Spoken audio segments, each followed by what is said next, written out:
Hey everyone, this is One Take Zay in the editing booth here.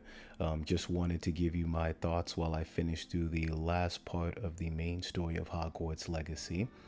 So, what you're looking at now is just me finishing off the last main quest. I'll be talking with Sebastian, and then I'll be taking my OW Owl exams, and then that'll be it. But I wanted to give you my thoughts on Hogwarts Legacy. Just entirety of the game. I've been playing it for the last month. First off, just want to say thank you to everybody who tuned in for the almost 20 episodes I believe that we've had of this series. I had a really fun time playing this. But in the meantime, let me go ahead and explain to you a couple of things that I liked, and then a couple of improvements and thoughts I felt could have been put towards the game itself.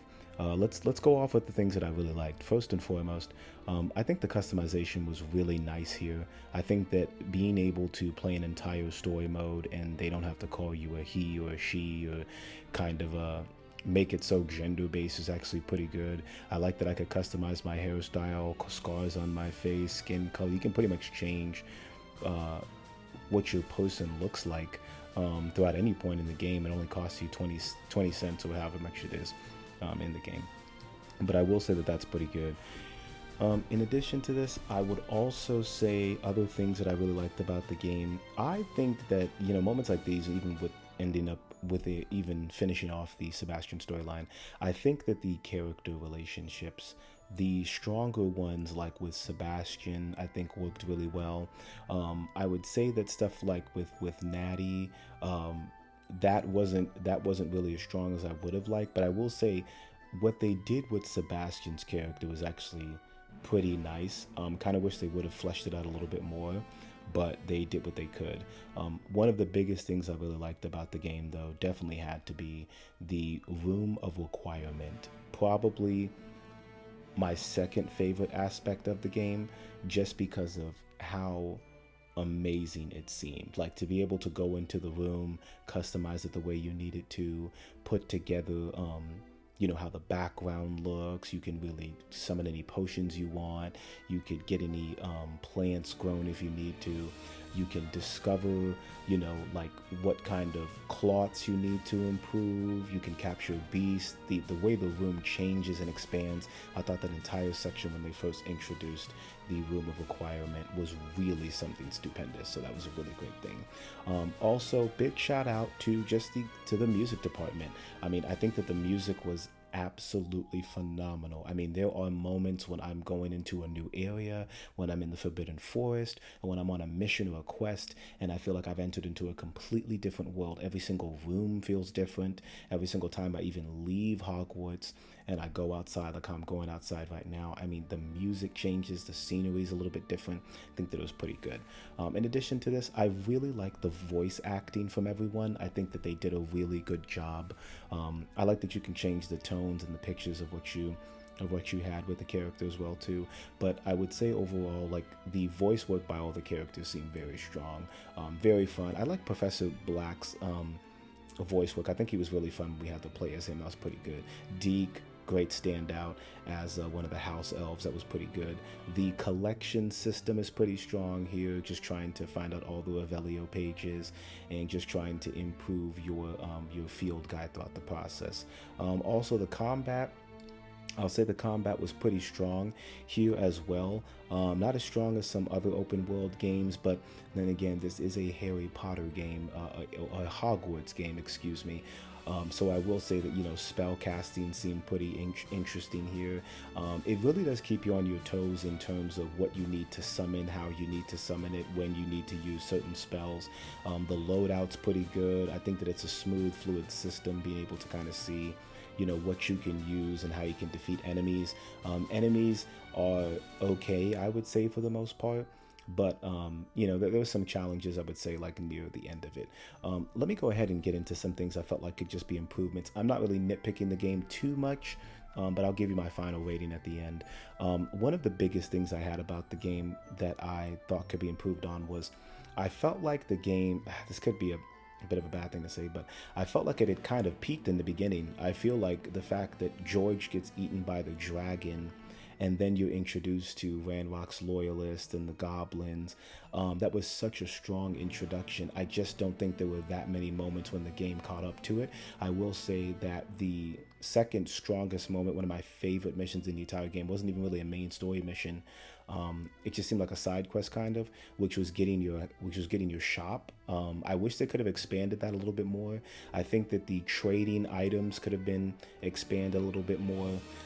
This kind of look to the open world characters just kind of always standing in the same place. I feel like they could have done some more variety in terms of what they look like when they talk to you at different points. You could have had the characters wearing different costumes as the actual seasons went on, but hey, those are just little nitpicky things.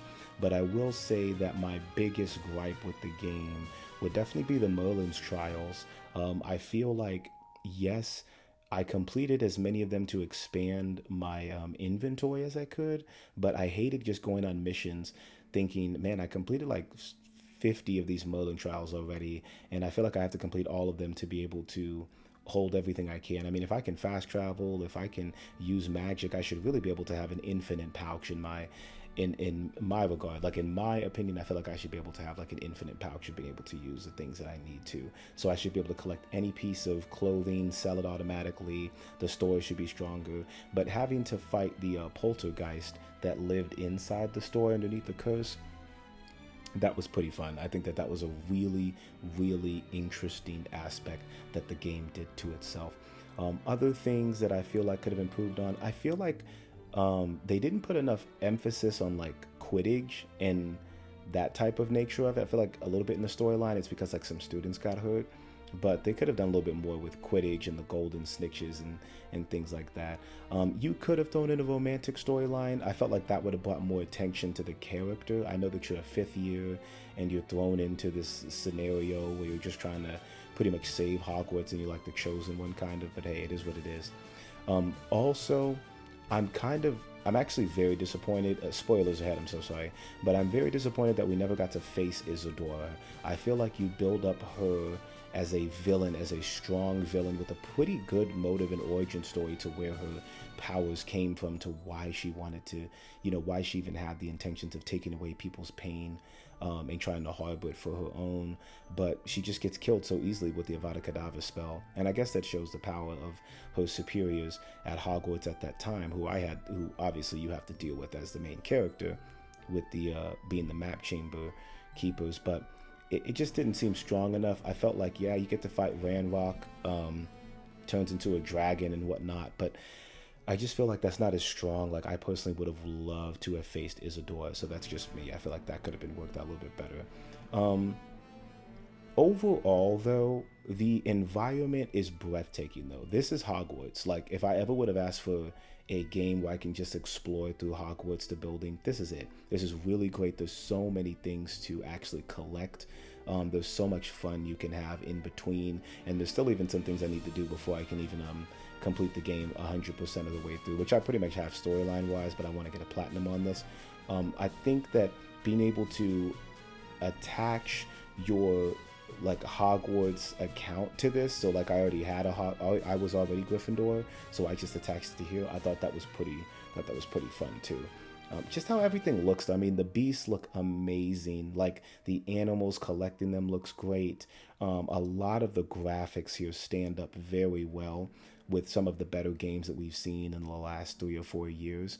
But I would say that just some improvements could just be made in maybe the technical department in terms of, how long do you want the story to be? Some mechanics could have been improved. I think that like the dodging, like if you had the parrying could have been a little bit stronger. I know that you had Stupefy, that was pretty good, but I feel like there wasn't enough defense charms that could have really protected you from an onslaught of enemies. I did play this on the hardest difficulty.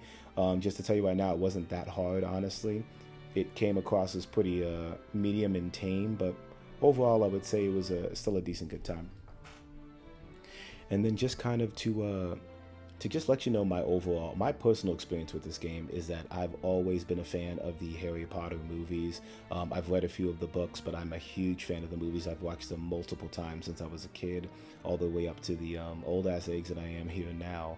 But to finally see a Harry Potter game that lives up to huge portions of the source material that makes you feel like you're on your own wizarding journey is truly something that I'll never forget. Though this was really a really great game. If you've never played an open world game before, this is actually a pretty good introduction to them.